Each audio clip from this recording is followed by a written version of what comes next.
Hello dear students, आइए इस video में हम क्लास 9 इंग्लिश बुक बीहाइव की fast English poem the road not taken को आसान भाषा में line by line word by word समझते हैं। पोएम का नाम है द रोड नॉट टेकन, यानी वो रास्ता जिसे नहीं चुना गया, यानी नहीं सिलेक्ट किया गया। पोएम को स्टार्ट करने से पहले जो लीड इन दिया है यानी अबाउट द पोएम दिया है, चलो पहले उसको पढ़ के समझते हैं। इसको समझने से पोएम को समझने में हमें आसानी होगी। क्या लिखा है देखो, तुम स्क्रीन के ऊपर नज़र रखो, मैं समझा रहा हूँ। लिखा है this well known poem is about making choices and the choices that shape अस।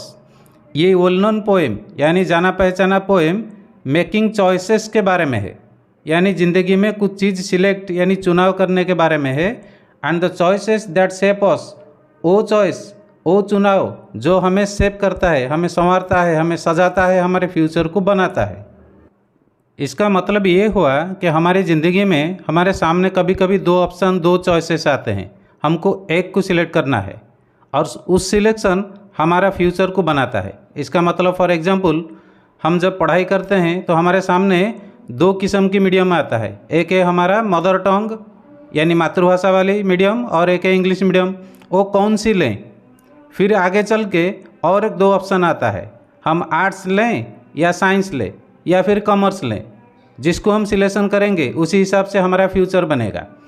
तो ठीक सिर्फ ये नहीं, पढ़ाई के बारे में नहीं, बहुत सारे चीज़ों के बारे में 2, 3, 4 ऑप्शन हमारे सामने आता है, हमेशा एक ऑप्शन नहीं आता है। तो हमको उसमें से एक चॉइस को सिलेक्शन करना पड़ता है, मेकिंग वन चॉइस। तो इसी बेस पर यह पोएम को लिखा गया है। नेक्स्ट लाइन क्या है? Robert Frost is an American poet. और इस पोएम की जो पोइट हैं उनका नाम है रॉबर्ट फ्रॉस्ट, वो अमेरिका की पोइट है। हु राइट्स सिंपली, जो बड़ा ही सिंपल तरीके से लिखते हैं, बट इंसाइटफुली, लेकिन उस सिंपल पोएम में बहुत ही गहरा मीनिंग होता है। अबाउट कॉमन ऑर्डिनरी एक्सपीरियंसेस, हमारी ज़िंदगी में जो सब साधारण और simple not very important experience यानी अनुभूति है, उसी को लेके वो पोएम लिखते हैं। ठीक उसी तरह ये जो poem the road not taken है, ठीक इसी टाइप का एक पोएम है। ये रहा स्टांजा 1।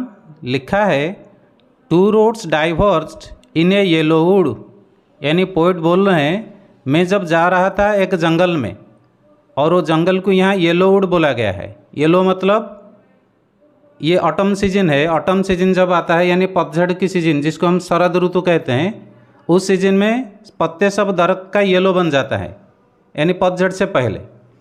तो इसी टाइम में मैं जब एक येलो वुड में जा रहा था तो मेरे सामने दो रास्ता और डाइवर्स्ड हो गए थे, यानी दो डायरेक्शन में गए थे। एक रास्ता divided into 2 and sorry I could not travel both and be one traveller. और ये दुख के साथ और ये अफसोस के साथ कहना पड़ता है कि मैं दोनों रास्ता में तो नहीं जा सकता हूँ, क्योंकि मैं एक यात्री हूँ, एक आदमी हूँ, दो रास्ते में कैसे जा सकता हूँ। Long I stood and look down one as far as I could to where it bent in the undergrowth. तो लॉन्ग यानी देर समय तक, आई स्टूड में खड़ा रहा, एंड लुक डाउन वन एक रास्ता को देखता रहा, as far as I could to where उस जगह तक उसको देखता रहा, तकाता रहा, वेयर इट बेंट जहाँ वो मुड़ गया है, इन द अंडरग्रोथ और जहाँ से एक छोटा सा जंगल शुरू हो रहा है और वहीं मुड़ के वो छोटे से जंगल में वो खो गया है। और ये रहा सेकंड स्टांजा। लिखा है देन टूक द अदर, फिर मैं दूसरे को लिया, यानी दूसरे को देखा। जस्ट एज फेयर, वो भी ठीक उसी की तरह फेयर था यानी सुंदर था। आज कंपेयर के लिए यूज होता है। And having perhaps the better claim, और लग रहा है परहैप्स मतलब शायद, हैविंग द बेटर क्लेम यानी ये रास्ता बेटर क्लेम हैव कर रहा है, यानी बेटर चॉइस दिखाई दे रहा है। Because it was grassy and wanted wear, ये बेटर क्यों दिखाई दे रहा है? क्योंकि ये ग्रासी है, यानी इसके ऊपर हल्का फुल्का घास उगा है। एंड वांटेड वेयर, इसको देखने से लगता है कि वो बुला रहा है हमको, वेलकम कर रहा है कि मेरे ऊपर चलो। Though as for that the passing there, यद्यपि उसके ऊपर पास यानी आना जाने की बात अगर देखा जाए, had own them really about the same, लगता है कि इसके ऊपर उतने ही लोग गए हैं जितने लोग पहले वाले रास्ते पर चले हैं, लेकिन ये तो संभव नहीं कि पहले वाले रास्ते के ऊपर जितने लोग गए थे दूसरे वाले रास्ते के ऊपर उतने ही लोग गए थे। कोई गिना था क्या? लेकिन दोनों रास्ते ऐसे ही दिखाई दे रहे थे। तो इसीलिए पोइट के सामने ये डिफ़िकल्ट सिचुएशन आ गया कि कौन सी मोर ट्रैवल्ड बाय है और कौन सी लेस ट्रैवल्ड बाय है।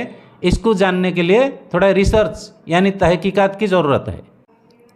और ये रहा थर्ड स्टैंजा, लिखा है and both that morning equally ले, और दोनों उस दिन सुबह बराबर पड़े थे ज़मीन के ऊपर। यानी एक दिन सुबह की बात कर रहे हैं पोएट, जिस दिन सुबह वो दोनों रास्ते इक्वली बराबर ज़मीन के ऊपर दिखाई दे रहे थे। In leaves no step had trodden black, leaves यानी पत्ते, साइड वाले दरख्त से जो पत्ते गिरे थे रास्ते के ऊपर, उसके ऊपर कोई स्टेप यानी आदमियों के पाँव नहीं चले थे, और उसके ऊपर चल के उसको ट्रॉडन करके ब्लैक नहीं किए थे। आदमी जब चलते हैं पत्तों के ऊपर तो पत्ते सब काले हो जाते हैं धीरे धीरे, ऐसी हालत नहीं आई थी उस दिन सुबह। यानी पत्ते सब जो गिरे थे वो सब ताज़े ताज़े दिखाई दे रहे थे। Oh I kept the first for another day, यहाँ पोएट ओह बोल रहे हैं। ओह कहाँ बोला जाता है? जब अपने को तकलीफ़ होता है तो ओह कहते हैं। यहाँ कुछ तकलीफ़ हुआ पोएट को। क्यों तकलीफ़ हुआ? यहाँ उन्होंने एक रास्ता को चुना, और कौन से रास्ते को चुना? सेकंड वाले रास्ते को चुने हो, और पहले वाले रास्ते को किसी और दिन के लिए वो रख लिए। आई kept the first for another day, मैं रख लिया पहले वाले को किसी और दिन के लिए, यानी कभी और दिन जब आएगा तो पहले वाले रास्ते के ऊपर चलूँगा, आज सेकंड वाले रास्ते के ऊपर चलता हूँ। Yet knowing how way Leeds on two way, फिर भी मैं जानता था कि कैसे रास्ते दूसरे रास्ते में मुड़ जाते हैं। यानी एक रास्ता से दूसरा रास्ता शुरू होता है, फिर उससे और एक रास्ता लेना पड़ता है। ऐसे ऐसे हालत आएगा मेरे आगे चल के, फिर मैं लौट नहीं सकता हूँ, मैं इतना जानता हूँ। आई डाउटेड, इसलिए मुझे डाउट हुआ। If I should ever come back, क्या मैं लौट के आके ये पहले वाले रास्ते के ऊपर चल सकता हूँ? नहीं, क्योंकि मुझे पता था जब एक रास्ता मैं पकड़ लिया उस रास्ते से बहुत सारे रास्ते निकलेंगे, फिर मैं कहीं कहीं जाके पहुँच जाऊँगा। शायद वो टाइम नहीं आएगा कि मैं पहले वाले रास्ते के ऊपर चल सकूँ।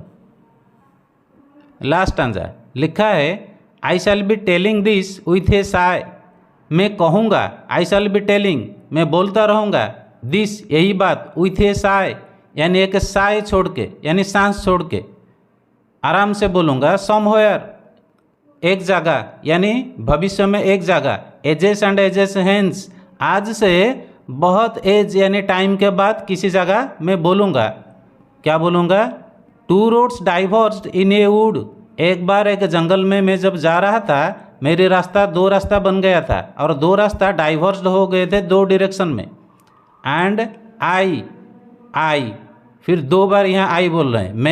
मैं टूक द वन लिया उस एक को, लेस ट्रैवल्ड बाय जिस पर कम लोग चले थे।